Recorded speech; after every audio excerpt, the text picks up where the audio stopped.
Hello बच्चों, let's read the question. तो इस क्वेश्चन में हमें बोला गया है कि how many in number of the following properties, इनमें से कितने प्रॉपर्टीज हैं जो कि डिफाइनिंग कैरेक्टरिस्टिक्स है किसके, लिविंग ऑर्गेनिजम्स के। तो हमें कौन कौन से प्रॉपर्टीज यहाँ दिए हुए हैं? They are growth, reproduction, metabolism, cellular organisation और कॉन्शियसनेस। इनमें से हमें बताना है कि कितने डिफाइनिंग प्रॉपर्टीज है। सो इस क्वेश्चन की अगर हम की कॉन्सेप्ट के बारे में बात करते हैं, then it will be defining features of living organism. Living organism की डिफाइनिंग फीचर्स के बारे हम लोग यहाँ पे बात करने वाले हैं। सबसे पहले अगर हम लोग लिविंग ऑर्गेनिजम्स की बात करें तो उसमें सारे जितने भी प्लांट्स है, जितने भी एनिमल्स है इंक्लूडिंग ह्यूमंस, वो सब आ जाते हैं। एंड कुछ ऐसे कैरेक्टरिस्टिक्स हैं जो कि डिफाइन करते हैं लिविंग ऑर्गेनिज्म को स्पेसिफिकली।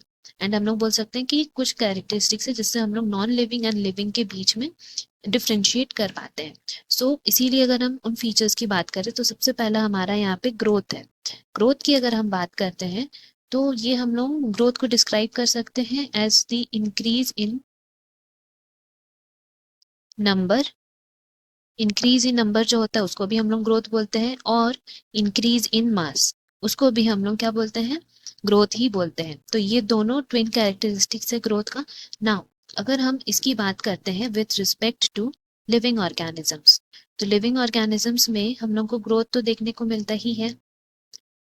एंड ये जो ग्रोथ होता है लिविंग ऑर्गेनिजम्स में वो डेफिनेट भी हो सकता है या फिर इनडेफिनेट भी हो सकता है।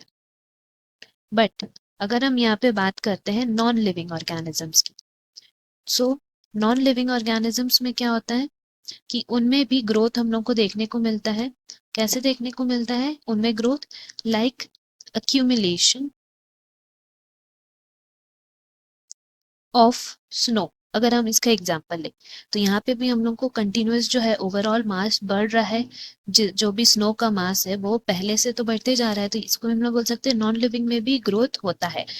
इसीलिए लिविंग एंड नॉन लिविंग में हम लोग ग्रोथ के बेसिस पे डिफाइन नहीं कर पाते।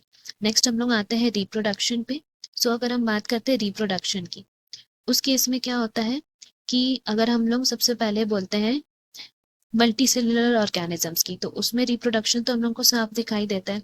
बट अगर हम लोग यहाँ पे बात करते हैं यूनिसेल्युलर ऑर्गेनिजम्स की, तो यूनिसेल्युलर ऑर्गेनिजम्स कैसे रिप्रोड्यूस करते हैं? देन बोल सकते हैं कि ये जो रिप्रोड्यूस करते हैं with the help of cell division. तो सेल डिविजन जो है एक तरह का इंक्रीज इन नंबर ही है, क्योंकि एक पेरेंट सेल है, हम लोग मान लेते हैं this is a parent cell, and यही फिर उसके बाद डिवाइड करता है इस तरह से अपने साइटोप्लाज्म को, एंड फाइनली 2 डॉटर सेल्स बनाता है। ये प्रोसेस होता है हमारा यूनिसेलुलर ऑर्गेनिज्म में। तो इसमें देख सकते हैं कि इंक्रीज इन नंबर ही एक तरह का पार्ट है जिसको सेल डिवीजन का प्रोसेस होता है in case of unicellular organism. तो ये हमारा रिप्रोडक्शन भी जो है सिनोनिमस टू ग्रोथ हो जाता है। दैट इज द रीजन हम लोग बोल सकते हैं कि ये जस्ट बिकॉज ये सिनोनिमस टू ग्रोथ हो गया है in case of unicellular organism, इसलिए रिप्रोडक्शन भी डिफाइनिंग फीचर नहीं होता है। नाउ हम लोग आते हैं नेक्स्ट फीचर की तरफ, दैट इज मेटाबॉलिज्म। अगर हम लोग मेटाबॉलिज्म की बारे में बात करते हैं देन बोल सकते हैं कि मेटाबॉलिज्म एक डिफाइनिंग फीचर है हमारा, जो कि सिर्फ सेल्स एंड ऑर्गेनिजम्स में ही देखने को मिलता है। क्यों? Because it is the overall biochemical reactions which are occurring within the cells and these are necessary for ensuring the survival of organism। अगर किसी ऑर्गेनिज्म को सर्वाइव करना है तो उनके बॉडी में ये बायोकेमिकल रिएक्शंस होते रहने चाहिए, मेटाबॉलिज्म। तो इसीलिए हम लोग बोल सकते हैं ये डिफाइनिंग कैरेक्टर है। नाउ अगर हम लोग नेक्स्ट बात करते हैं सेल्यूलर ऑर्गेनाइजेशन की, तो सेल्यूलर ऑर्गेनाइजेशन क्या है? इसमें लिविंग सेल्स ही इन्वॉल्व रहते हैं, तो इसीलिए हम लोग बोल सकते हैं ये भी एक लिविंग बींग्स का, लिविंग ऑर्गेनिज्म का स्पेशल कैरेक्टरिस्टिक्स हो गया। एंड लास्टली हम लोग बात करते हैं किसके बारे? कॉन्शियसनेस के बारे। तो कॉन्शियसनेस जो है वो सबसे इंपॉर्टेंट फीचर हो जाता है। क्यों?